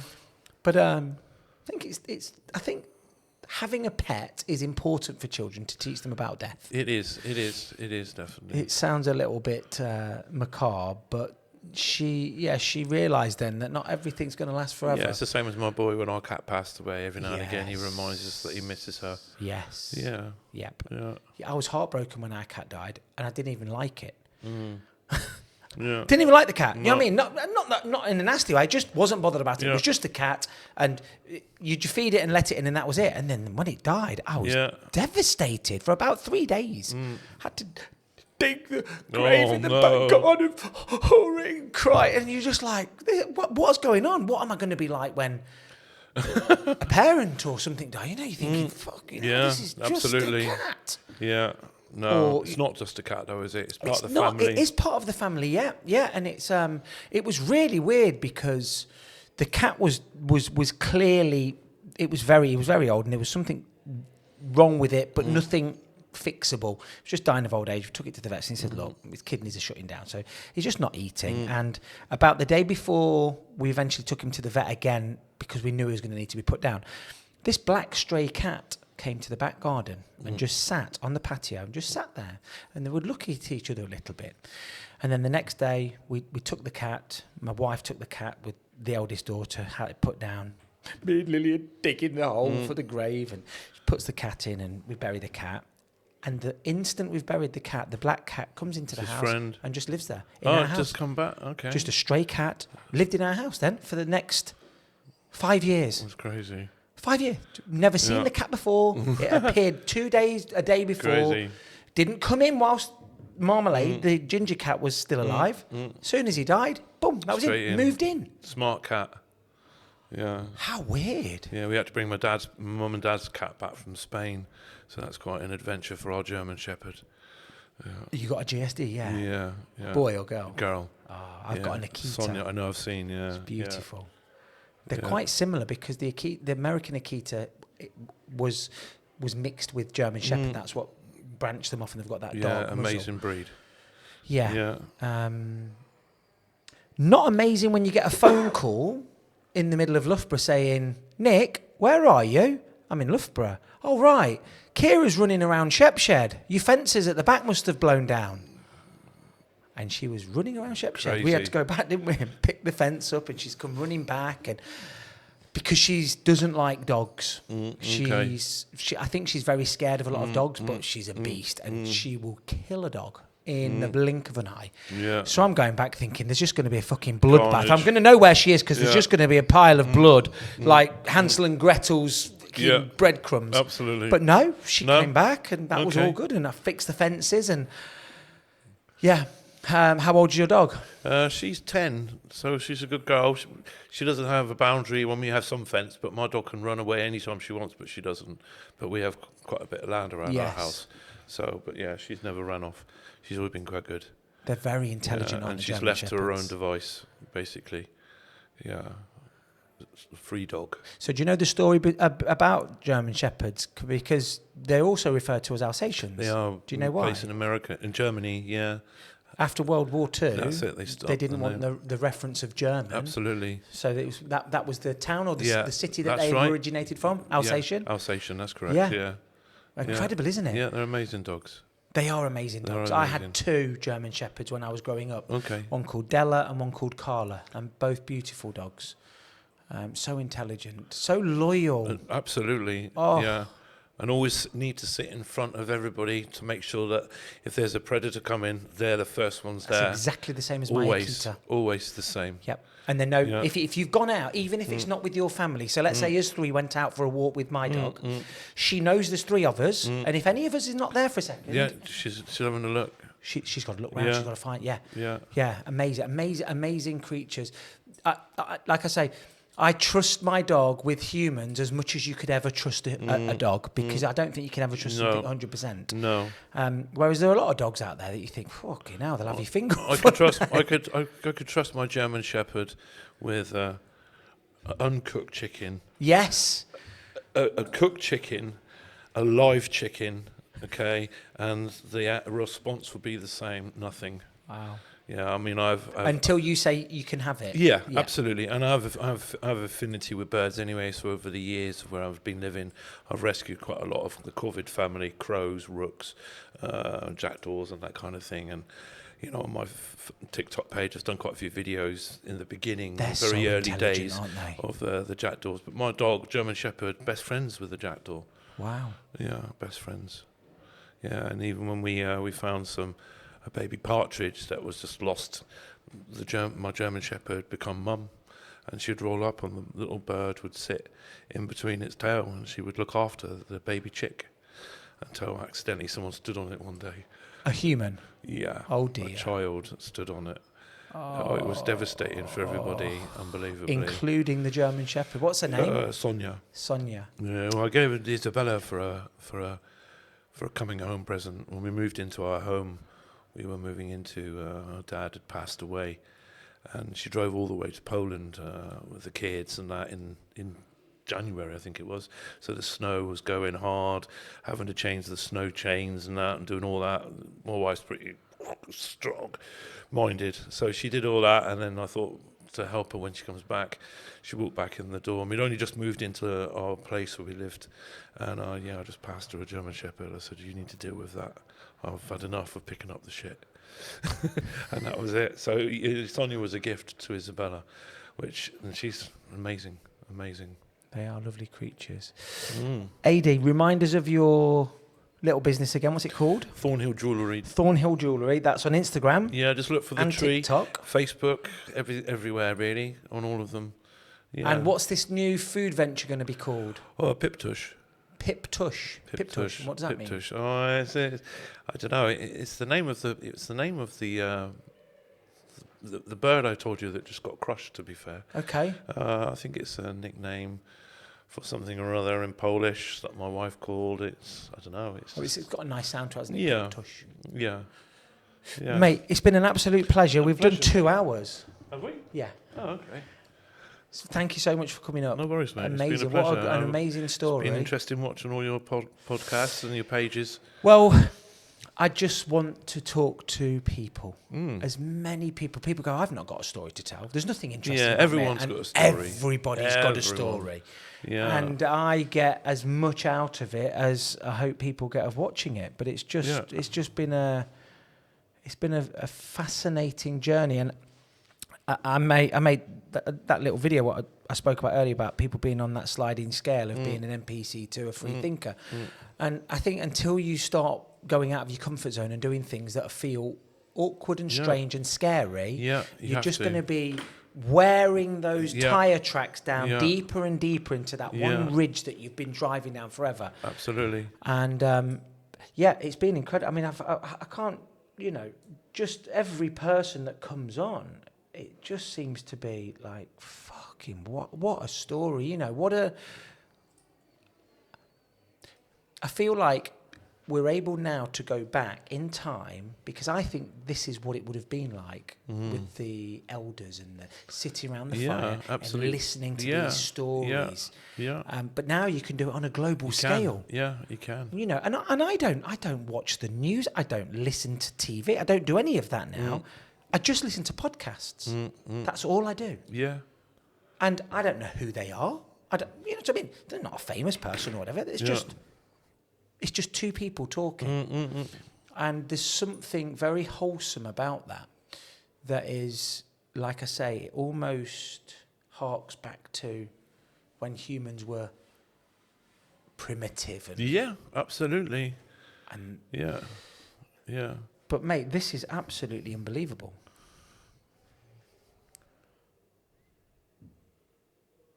How long would that have taken to make? It takes about probably 2 hours, something like that. Okay. Yeah, something like that. Because I saw the video where you were drawing some angel wings, or was that that was an amazing one? That was. Yeah. So this guy texted me and said. Because what you were saying at the start, was that a poem or was that something he'd written? No, the guy had said, "Listen, I want you to make this pendant with a cross on the back." When I first met my girlfriend, it was all good, and then I become an alcoholic, and I beat you around, and all this, and kind of said a little story in there, and I said, "Listen, I want to do a video on that. Do you mind if I do that?" And he said, "No, but I'd like to stay anonymous." But it was a true story. Yeah, it's to say I'm sorry to someone. Wow. Yeah. Now, I don't know, because it doesn't make much sense to me.